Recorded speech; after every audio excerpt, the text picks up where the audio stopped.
صراع نص الليل.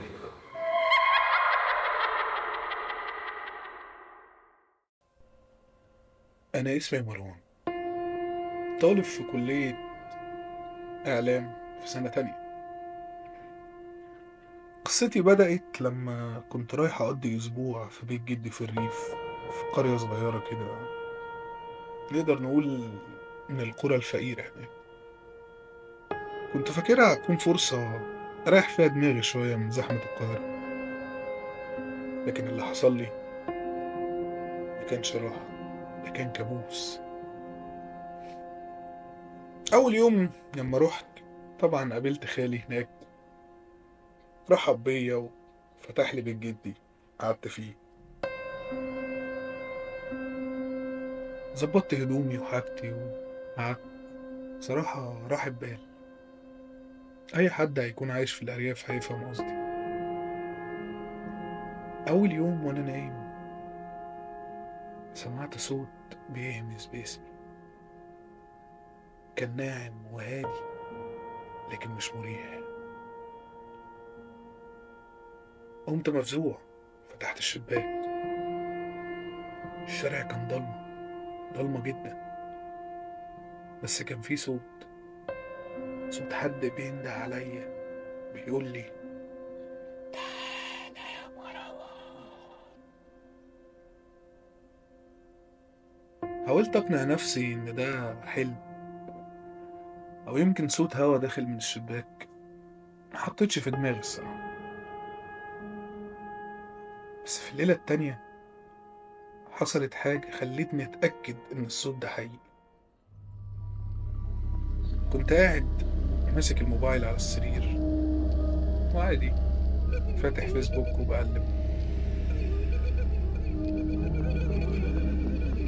لقيت مرة واحدة نفس الصوت بيتكرر تاني، بس المرة دي حسيته بجد، نادى عليا صوت جميل لكن مرعب، بيقول لي تعالى يا مروان.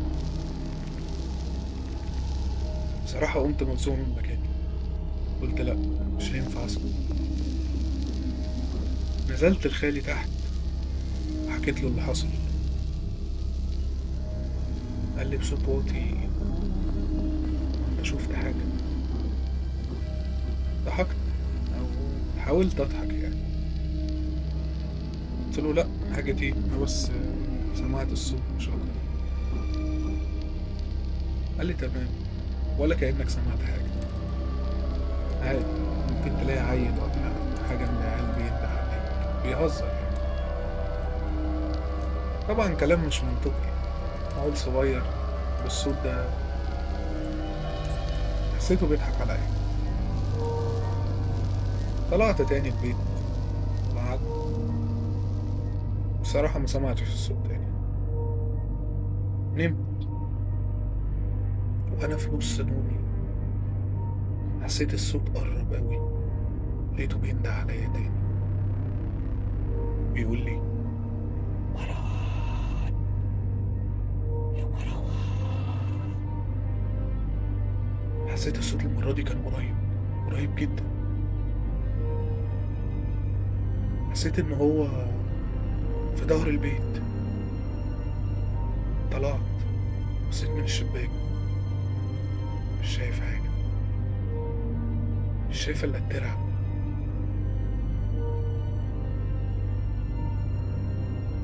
مش عارف الصوت جاي منين. فتحت باب الشقة، نزلت،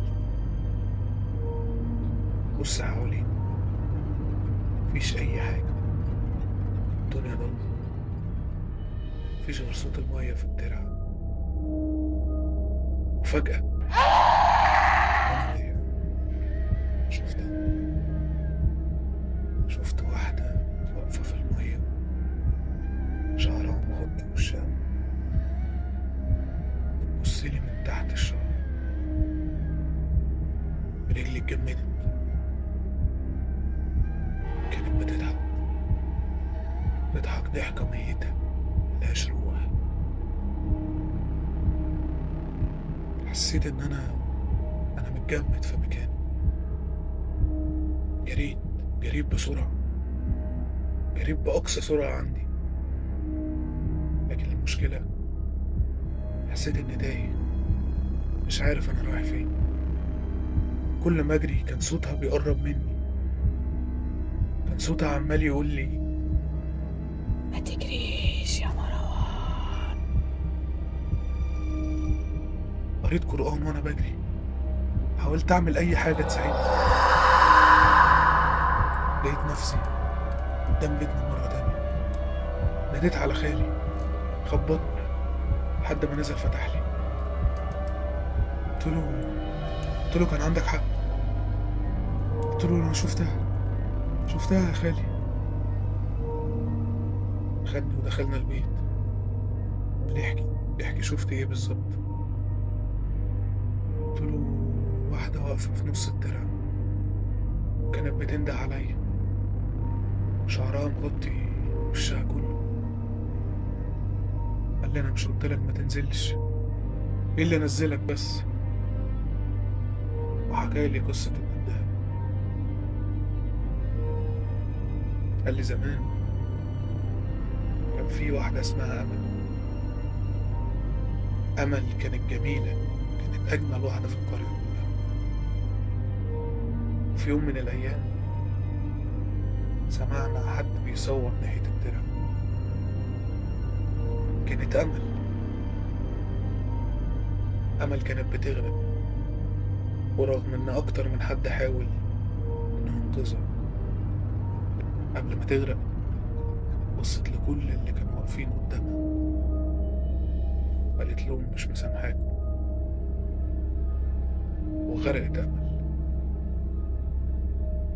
ومن يوميها الناس بدأوا كل يوم يسمعوا صوتها بتنده على حد،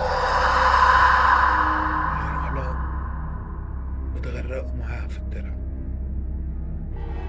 عشان كده قلت لك مهما نادت عليك ما تروحلهوش. قلت له ده تخريف، ازاي في حاجة زي كده؟ اللي اديك شفت وسمعت. حابب تجرب؟ جرب، بس انا حذرتك يا ابني. عدت الليلة، انا مش مصدق حاجة. انا قاعد خايف ومش بتكلم. قلت لا خلاص، انا لازم ارجع القاهرة تاني. حجزت قطر وقلت هي اخر ليلة هباتها بكرة.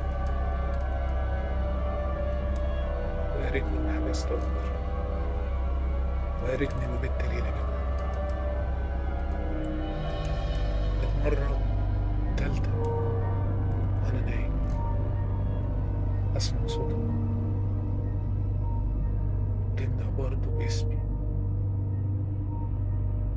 بس المرة دي الصوت كان قريب أوي، قريب مني أوي، كأنها بتهمس في وداني.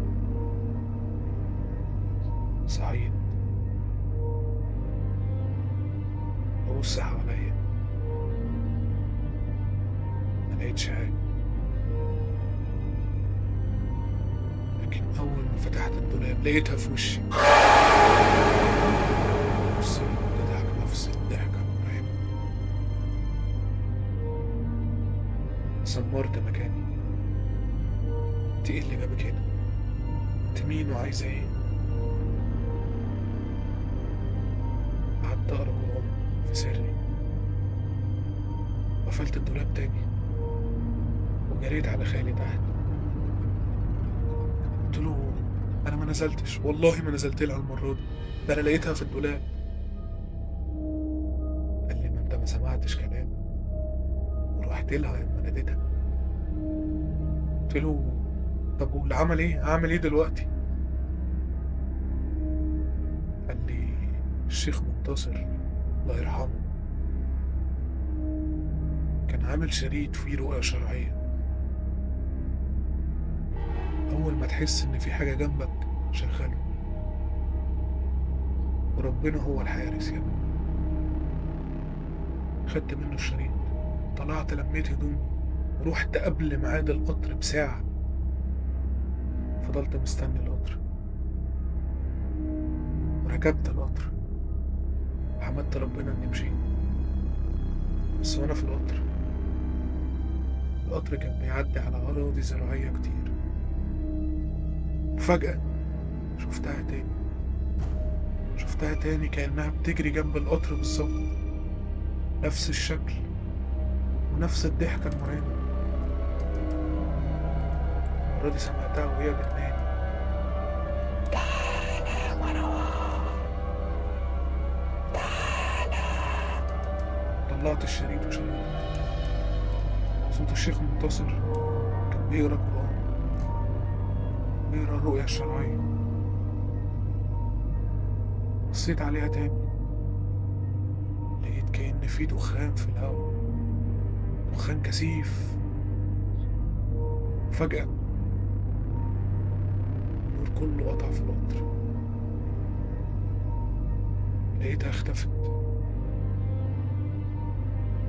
رجعت القاهرة تاني، بس بقيت قبل ما انام كل يوم احط الشريط جنبي واشغله، لأنها لسه بتنده اسمي. تعالى يا مروان، تعالى.